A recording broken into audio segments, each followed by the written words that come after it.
and thank you so much for joining us. It is the 6th of October in the year 2025.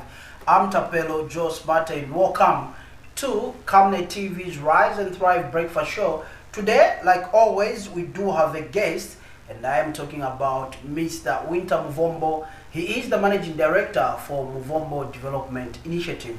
Mr. Muvombo, good to see you and welcome. Thank you very much. Good morning, viewers, and good morning, my presenter here. Okay, good morning to you, Yes. and good to have you here, Mr. Mvombo. Now, like always, we do have a segment known as the Zooming Headlines, where we look at the different daily tabloids and see what they are saying. We'll scan through with my guests so that we get to pick their mind on different newspaper headlines before we get into the nitty-gritties of our discussion this particular morning. Dear Director, let's go to our newspaper headlines.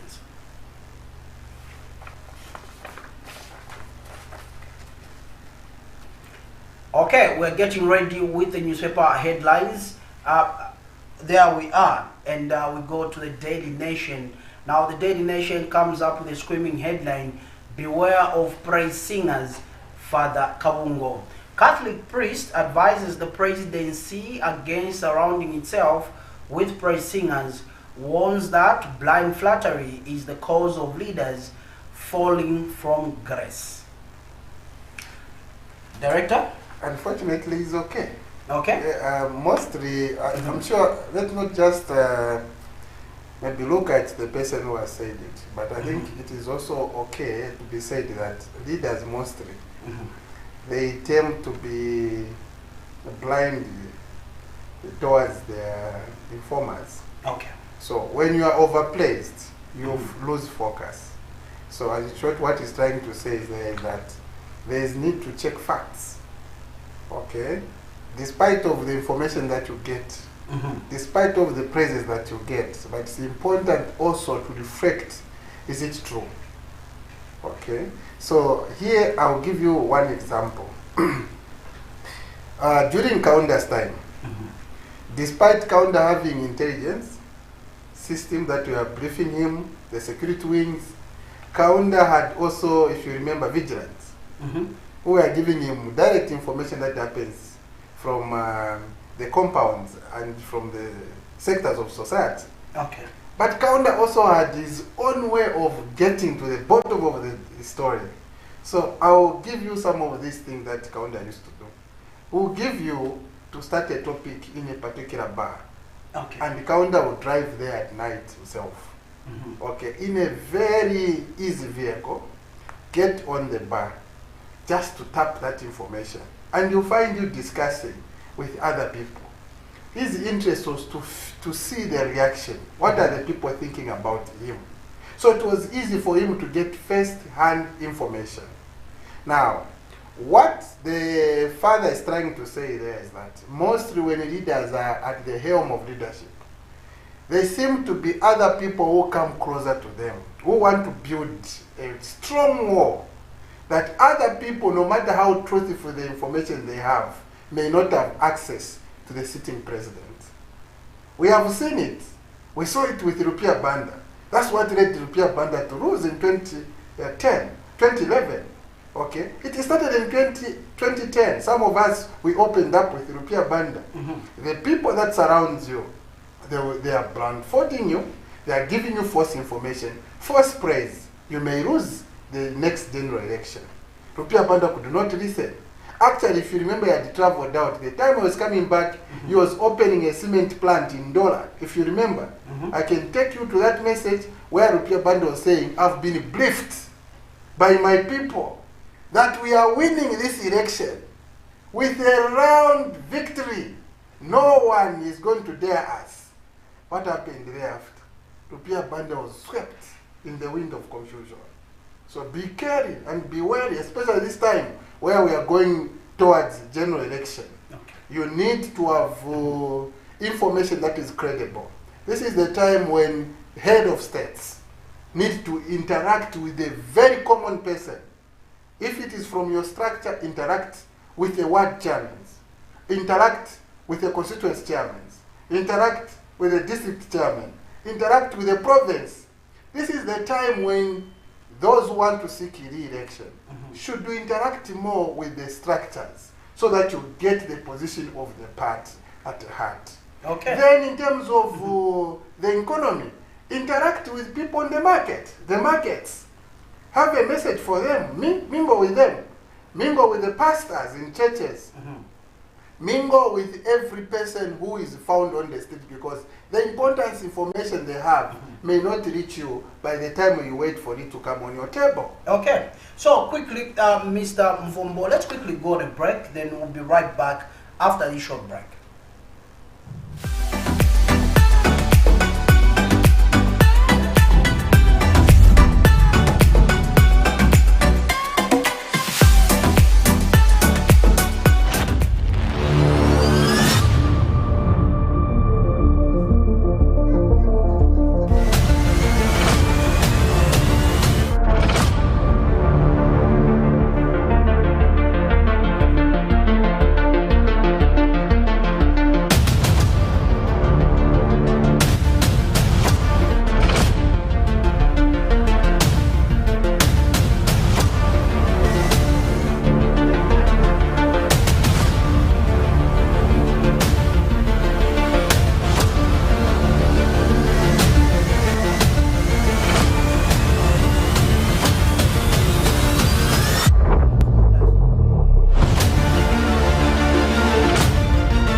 We are back, and we are still with Mr. Mvombo. Mr. Mvombo, before we went on that break, you are concluding on our first newspaper headline. Please continue. And it came to, I was telling you about what happened in 2011. I'm giving you sequence so that you're able to follow what that message is. Okay. Because to others it might injure, but that's the truth. It came to 2021. Okay. If you look at the people that surrounded Edgar Chagwarungu, himself might not be a wrong person, but the people that surrounded Edgar Lungu misled him. Okay. And all what they said we are going to win. That's why he had even to make a message. If you remember, there was a press statement a day before election where he urged the citizen to go and vote. The message was good. Encouraging them not to go for violence. The message was good. It only became bad where he said, I'm waiting for the day that I'll hand over power to myself. That also, that message, where was it coming from? Now we go back. Who informed him that Zambia and we are ready to return him back? You see what I'm trying to tell you? So he was informed wrongly. He was informed wrongly. Those are praise singers who sing about your glory and do not tell you about your problems. They will not tell you about what the country is going through. So you must be wary.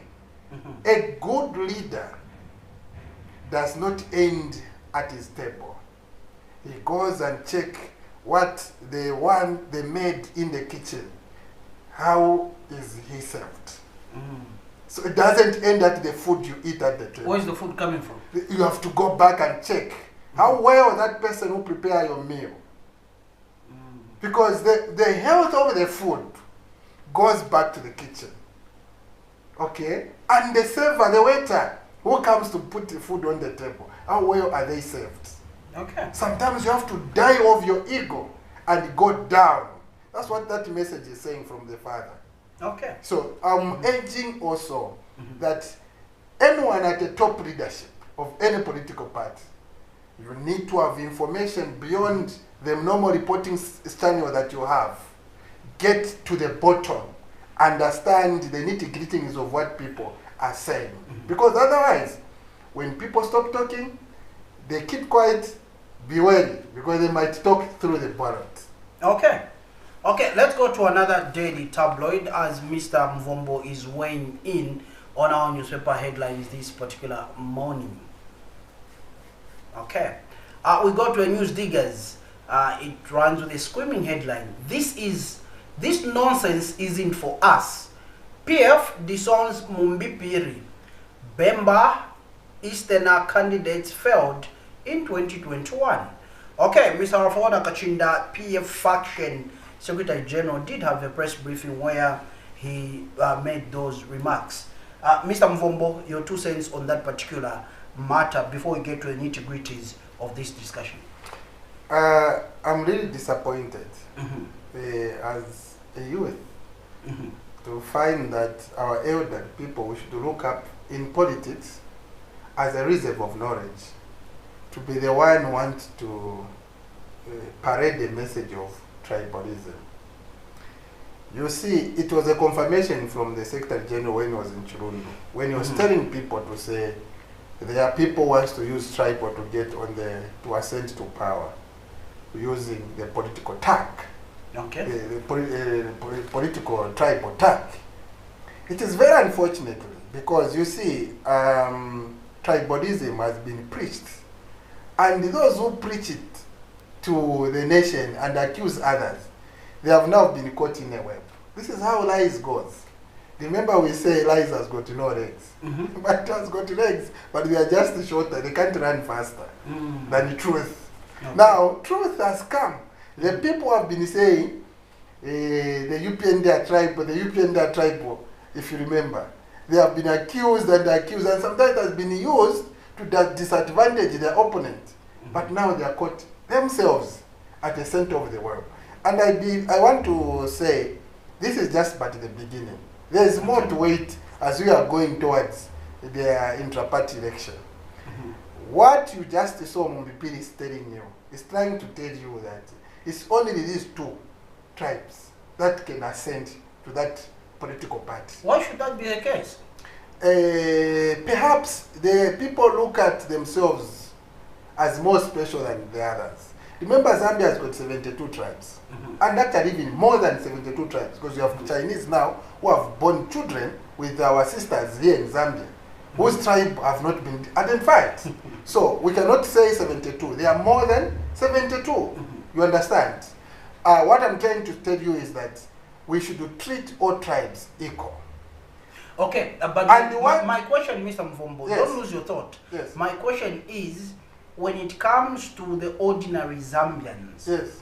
When it comes to the people in markets, yes. people in bus stations, yes. people in densely populated areas or combons, yes. People in Mayadi, if you like, we do not see this tribal tag. It only shows its ugly face in politics. Why is this the case? Why are politicians, from your observation, yes. keen on playing the tribal card all the time? You see, it's a strategy that they have identified. You should understand that politics thrives on strategies. So they have seen it that could be a strategy they can use. But this strategy hasn't been working, Mr. Mvombo. Of course, and the it people will of not, Zambia have denied it. And it will never work. Because first of all, the constitution actually denounces tribalism. Zambians themselves, like you said, denies tribalism. We come from the same community. We go to the same churches.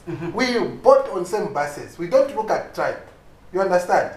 But politicians have used it to disadvantage the other opponent. So what I want you to know now from that sentiment is that when you look at it, amongst those who are aspiring to stand, okay, they are now looking at where are they coming from, which language are they speaking, okay? Let's go to the PF members. There's a list that was forwarded recently from the Tonse Alliance. Is it political advisor, Mr. Zumani Zimba, and others.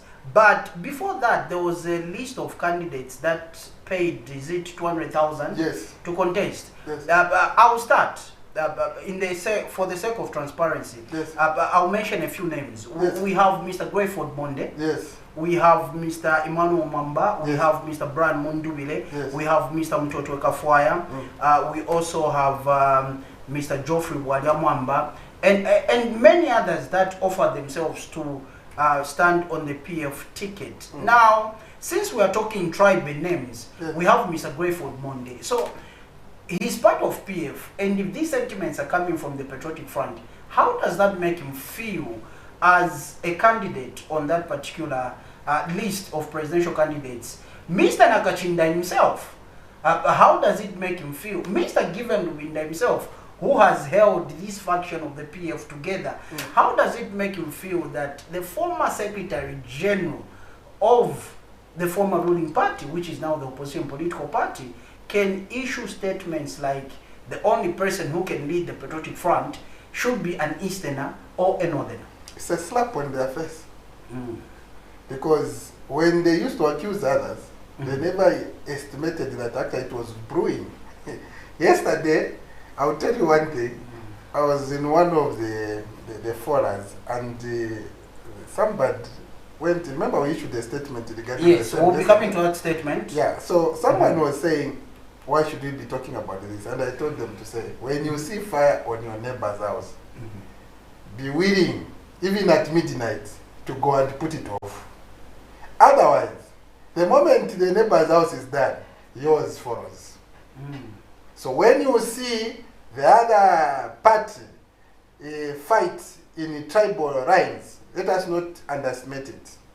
Because conception, it's a belief that other people tend to borrow. So they will use it. So next, it will be UPND. You understand what the way it is. Today we are talking about its PF. Because PF are now fighting for who become the presidential candidate. And this is 2025. Remember, this will happen for UPND when we come 2031, where they will need now to do a replacement of the current president.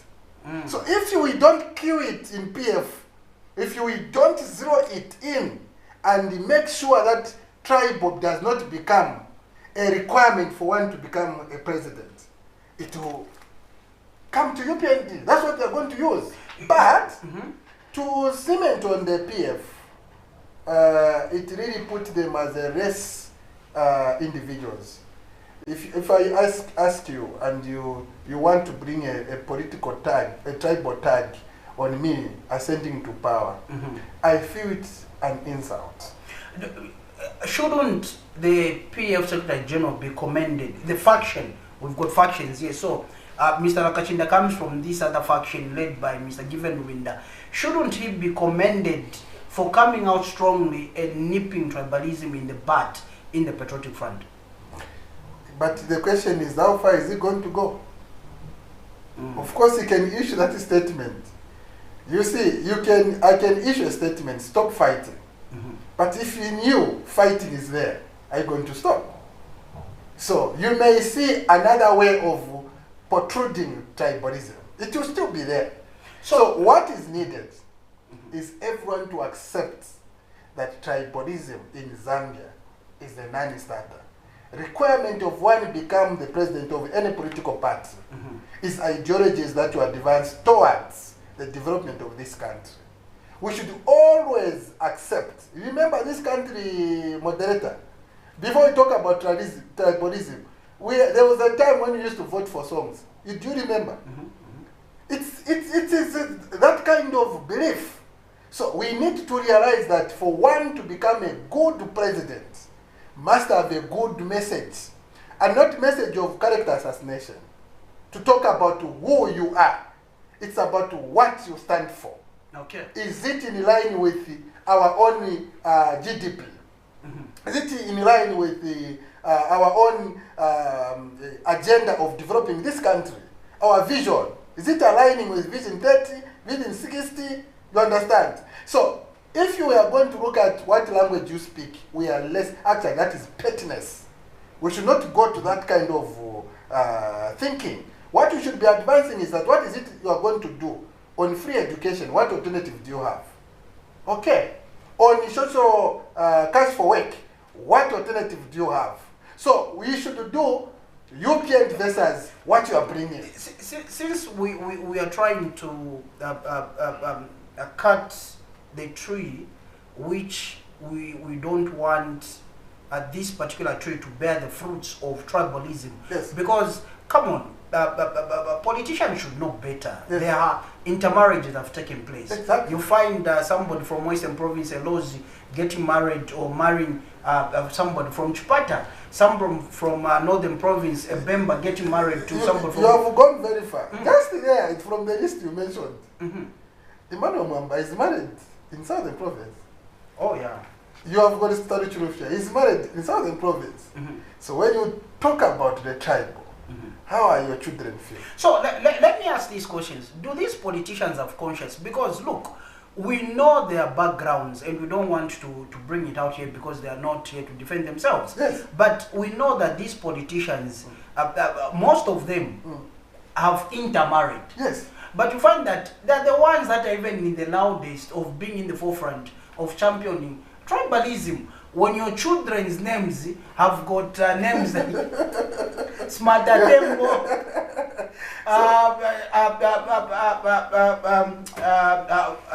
I want to use a Tonga name, Yes. like let me say Wusiku, Yes. Wusiku Chanda. Yes.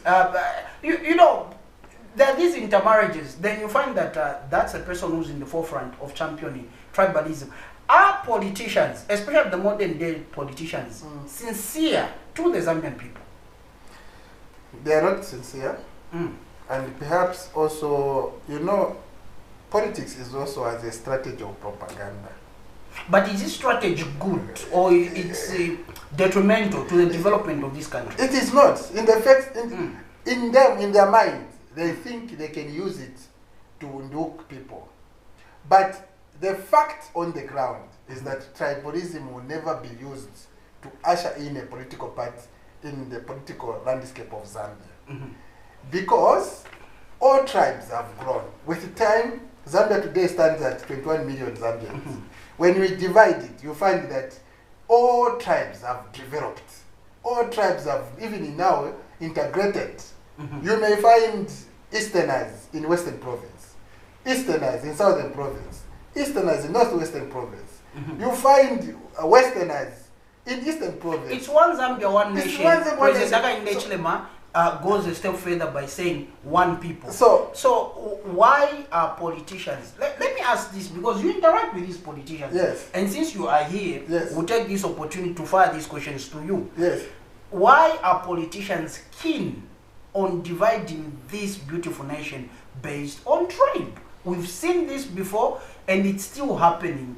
Why have politicians continued to do this? There is I interacted with few.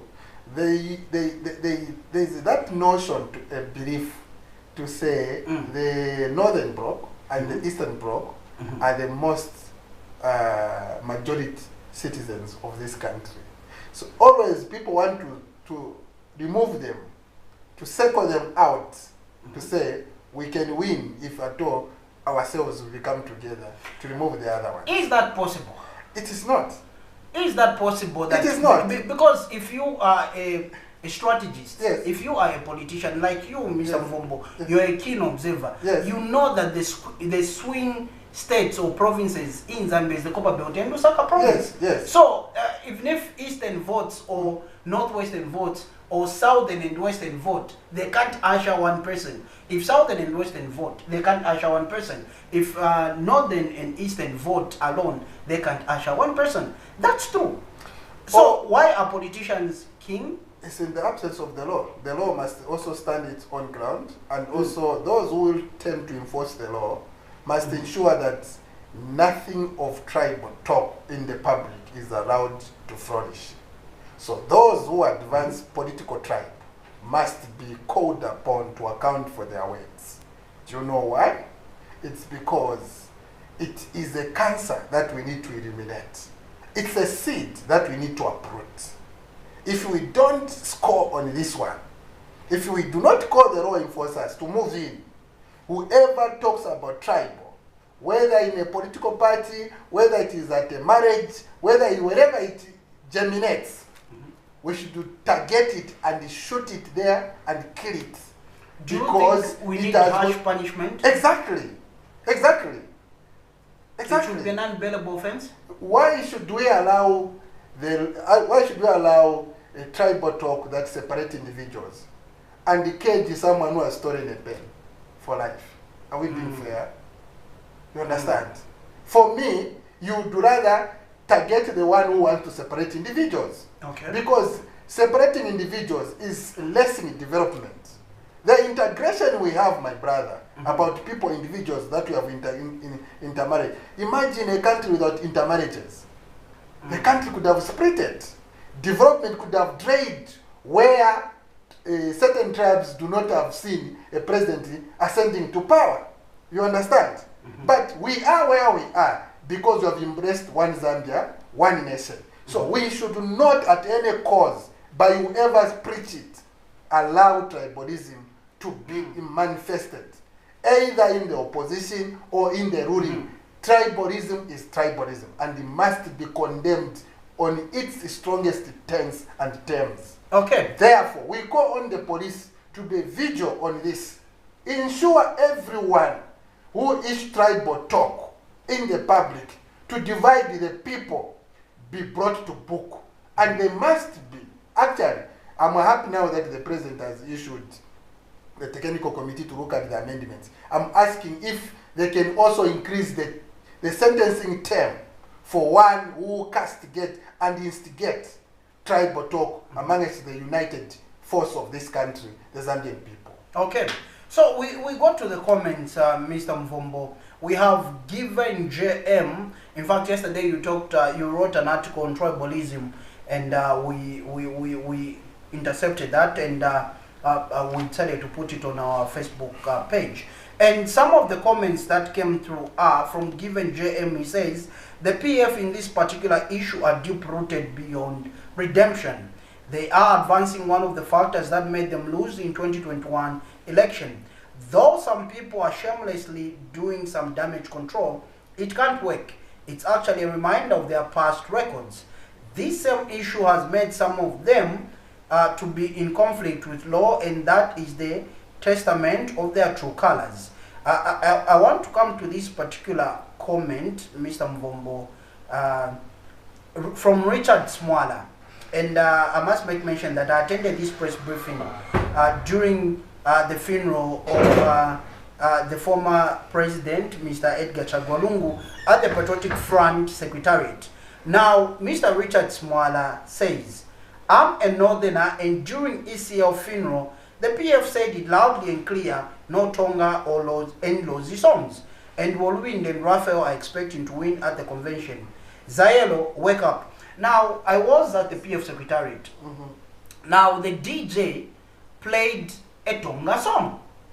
And we could hear cadres and some PF officials saying, no, we don't want that, we don't want that. So this is what Mr. Smwala is saying. We only see these things in political gatherings. We don't see these things when members of the community have lost a loved one. They go to this funeral house. This church comes, they sing in this particular tribe. This church comes, they sing in this particular language. We don't see tribalism there. But when you see a political gathering or when politicians gather, this is when the tribal talk comes in. How then do we remedy that, Mr. Mvombo? It starts with all of us. Okay. We need to start condemning it at the strongest stance. I'm calling on the pastors in churches, because at the end of the day, being a politician, they also belong to a certain congregation. This is where, you know, what you say, what I say here, so define what kind of a church I go to. Okay? The message that I will say today, it depicts of what kind of a congregation I represent. Okay. So, in other terms, I'm saying, it is incumbent upon those pastors whose members are error in the community to be corrected. Summon them. We want also to see church elders issuing pastoral letters condemning the same sentiments. There's actually a message here that talks about pastoral letters being issued. Yes, there's a message. Yes, so we need to see that, because condemnation should not only be done within political realms, because the message cut across. It affects everybody. Therefore, in our civic leaders, our traditional leaders, we have now been seeing that from the time President Hakainde Hichilema took office, he has toured all traditional ceremony. And and wherever he has gone, whether it to the east, to the west, to the north, to the south, he has picked some of the chiefs from the other region to follow along. Today, we witness when the traditional ceremony in southern, you see easterner chiefs, they are there. Northerner chiefs are there. Why are the politicians themselves not learning from the chiefs? So it is now we are calling on these chiefs because every politician, he has got a chiefdom where he comes from. Summon them. These are your children. These are your people. Summon them. And some of them, let them pay the price. Charge them for imbalancing you as a senior chief of that chiefdom. When they have erred in the community, recall them. Summon them. Discipline them. Then they will learn the fact that you cannot use tribal to divide the Zambian people. Because some of these chiefs as well, they have intermarried. That's a fact. Their children have married across. When you hear of a traditional ceremony in Ruingu, you should be expecting that there will be relationship formed there. The people who have moved from Western Province, Southern Province, they are going to find their husband there. It's normal. Where people meet, all these things happened. Now, how are you going to feel that your own child is being insulted because of being a mother comes from the other region? We should not allow it to have a raids. We should not allow tribalism to have anything to do with Zambians. Actually, we should start jailing anyone speaking the way we have done to Chismagambwini. Let's do more on all those instigating, preaching, either writing, either posting on social media. Make sure anyone who says anything about tribalism, they should go to jail. Okay. Mutabi Matongo says the tribalism in PF is deep and they are pretenders. See, given Rwinda now, we said it. Okay, we go to another statement here. Douglas Ngoma says, I'm waiting for the pastoral letter. Nomsa Halwima says, good, they started this, let them dance to their music. Christopher Malupaso says, well spoken young man. Malindi says, louder and clear. Okay, so those are some of the comments that came through on that particular statement that you issued, Mr. Mvombo. But a fortnight ago, we saw the Republican president going to Parliament and obviously addressing the nation through the media, through Parliament. And there are some of different pronouncements that were made when he went to Parliament, to open Parliament. But let's talk about economic transformation. Quickly, Mr. Mvombo, what are your thoughts on the finance? For instance, when the finance minister also issued a statement on in fact, presented the budget to the nation. What are some of your assertions that the economy has been fundamentally transformed since 2021? And do you think this transformation has benefited Zambians? And that came from, obviously, the Minister of Finance when you presented the budget in Parliament. Before I answer your question, allow me also first to thank the Honorable Minister of Finance, Honorable Stubeko Msogotwane, who actually indicated, when we look at the percentages, that we are beginning to take charge of our economy and take charge of our expense. Zambia is funding its own budget. Okay. When you look at the fraction there, I think 80%, according to that budget, is going to be funded locally. For me, that is a positive. We should all clap for him. Okay. You know why? Because the past budgets, if you compare, we were actually funded more from the donor world than we can fund ourselves. And we have been used that donors are the one running this country. Okay. Because the health sector was being funded by the donor world. Education sector, donor world. Agriculture, donor world. Everything that involves key drivers of a human being were being funded by the donor countries. Okay. Whereas we were not prioritizing. We were not thinking at that time. What it means, when you focus on the local domestic revenues, then you are going to empower your own citizens so that they become the only payers that can pay through tax to generate what? Resources. Okay. That is going to fund the budget. Now, how do we benefit? One, I've just said that from there. When you open the country, allow the locals to participate in an economy, you are involving them to generate revenues, opening the financial institution to give them loans, soft loans, grants, you understand. Right now, it was not actually, how, because you have asked the question, how are the locals participating in the transformative economy? It has never been done in this country. We should all agree. ZESCO has been a monopoly of this country. But since when this government took over office, they opened, there is now open access on energy. Do you know that where I'm seated here, I also benefited? You understand? How, Mr. Mo? I've benefited. I've got 50 megawatts that I need to develop in the copper belt. Okay. As a solar plant. I'm one of those who have benefited from this government because they have allowed everyone to produce power. So you are producing power?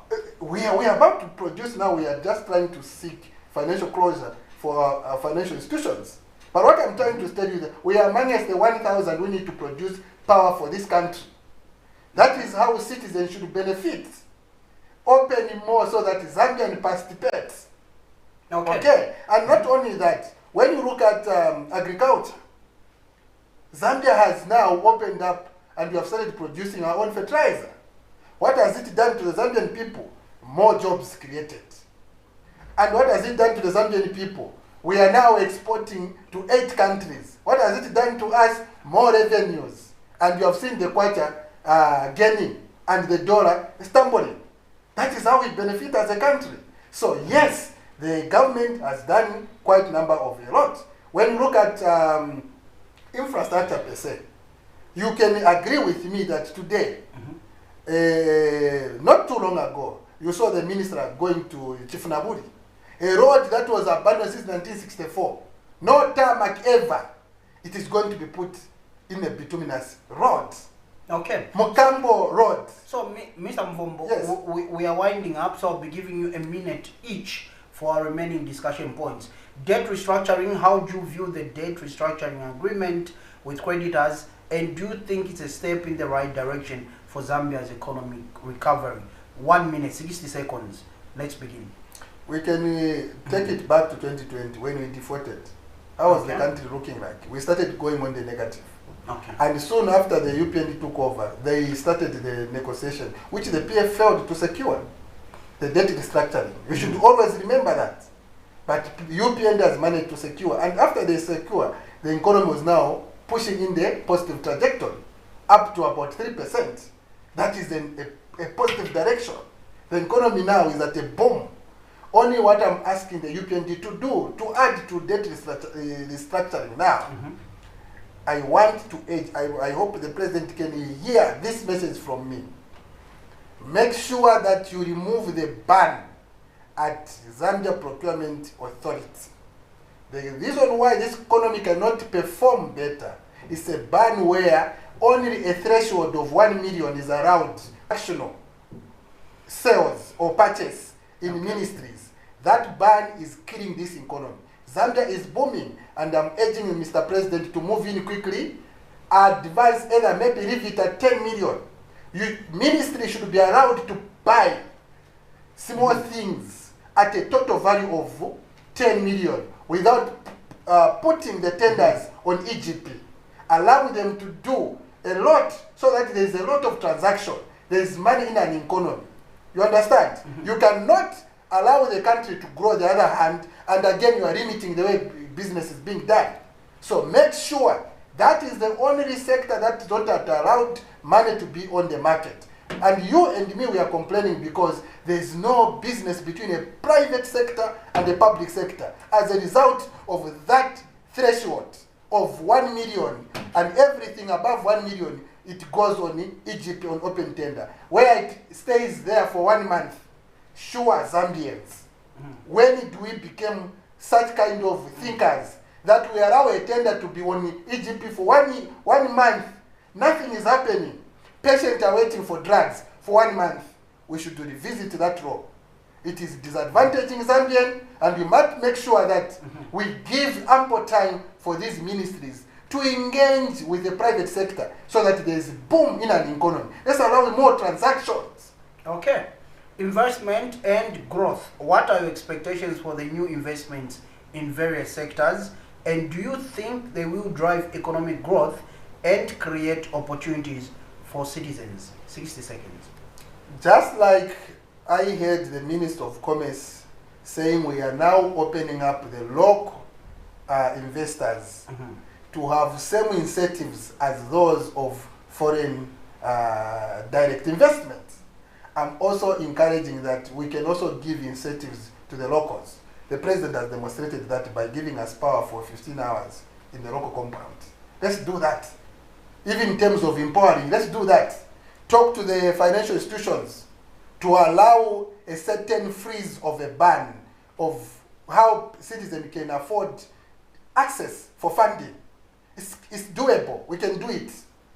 Go to Botswana, my brother, today. Do you know that institution that funds in Botswana, they are looking for individuals to borrow from them. They are going homes by homes looking for you to go and borrow from the bank.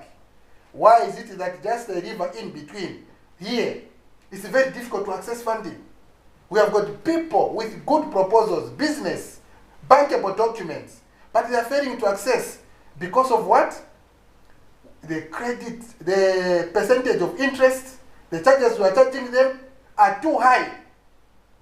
You know, we are asking for collateral. This is a business, my brother. You from where you are there, you want to start up an investment of 5 million, and someone is going to ask you for a collateral equivalent of 10 million. My brother, if you are the 10 million, where are you going to the bank to borrow? That's a simple reasoning. So we should not have harsh laws that target citizens. We are killing citizens by having these laws that target citizens' downfall. Look, we have got now influx of Rwandese in our country doing business. We are not saying that is wrong, but what I'm trying to tell you is that they might have a cheaper way of getting funding than we have it as a local. The Chinese as well? The Chinese as well. They are coming here to start a very fast business because their country has identified, you know what we need to do. Everyone who is doing business must have a credit card from the Bank of Zambia where he can afford to borrow at a certain limit. Is that feasible? Very feasible. Why is the Chinese doing it? Why are Rwandese having money to invest in this country? Some of them are just coming from Ayukwa here. They were in the prison before.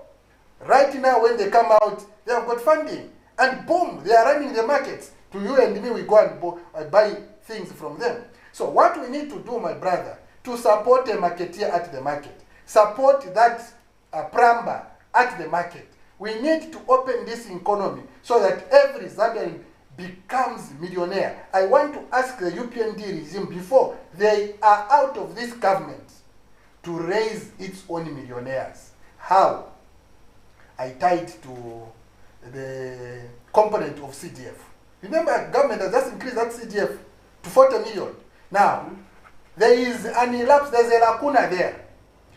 You see, the other hand, the government is training people under skills, artisanal skills. Then the other hand, the government is giving free money to anyone outside. So this person, after being trained by government, he still wants now equipment, he still needs funding, but he cannot access funding. The other hand, the government is giving its own cadres and other people to benefit who cannot pay back. My solution to them is that, can you tie that loan scheme to the artisanals? The people you've trained. When you train people, after training these people, let them be the one to access what? The loans. So that from there you raise people that are not only trained with resource, but also trained with capital. So these are the same people you can now manage them, and you can be talking about numbers. How many people you have educated? How many people you have linked into financial institutions to access what? Funding, and become millionaires, and they become employers. Okay. That's a sequence. Mr. Mvumbo, in the interest of time, accountability, how do you think the government can ensure accountability and transparency in the use of public resources, and what role do you think citizens can play in holding the government accountable? Recently, the Auditor General's report was released, and it's showing glaring misappropriation of public funds.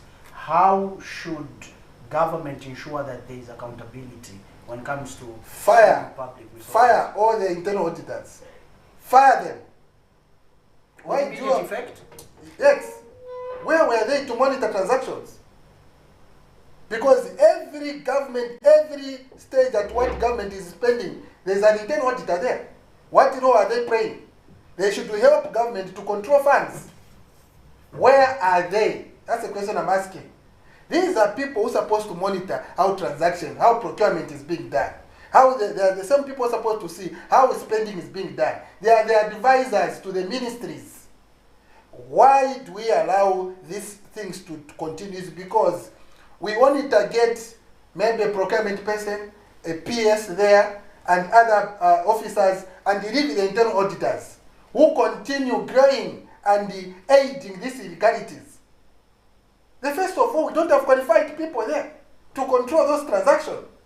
Are you telling me in an event where a payment was done without receipts, a payment was done without returns, GRN were not there, documentation were not there, where was the internal auditor to see to it that before a payment is made by the finance department, these documents were in place? Are we seeing cartels in these ministries that are keen on siphoning public funds? Are we seeing cartels? Do you know where the problem is, my brother? The Auditor General report, look now, it has come now. What month is this one? This is October. This October. We are reading about it with the transaction that happened last year. My brother, we are thinking backwards. We are not thinking forwards. We need to fight corruption at a time when it happened. That's why I'm asking you about the internal auditors. Because these people are part of the transaction. In other ways. So if we are going to be fighting what happened last year, we are being retrogressive. As a progressive country, we need to be fighting crimes as it is happening. This is why at one point, I remember in this studio, I told you, we need ACC to be at every district. Because right now, because of a decentralization policy, decision making has been taken to the districts where these monies have been taken. We need ACC there to be part of the spending team. So that even when they want to arrest someone, they should arrest because someone has committed a crime at a time a transaction being. So we should stop. We should not fight, but stop it. So stopping it is being at the time of a transaction. You can say, no, this one we're not going to allow it because someone has done A, B, C, D. There are not enough receipts here, and here this officer has erred. Let's take him to prison. 2, let us review the sentencing of those who are involved in corruption. You cannot have someone stealing $11 million, serving 2 years, 4 years. It's a joke of the day. And you have got someone, I remember in Mazabuka, someone just throw a stone on a grader. That woman was jailed. Are we being fair? Are we being reasonable? Someone has stolen a chicken, my brother, a chicken. He's going to, actually it's non-buyable now. He's going to suffer and jailed maybe for 14 years, 25 years. We have got people who have stolen petty things, rotting in jail.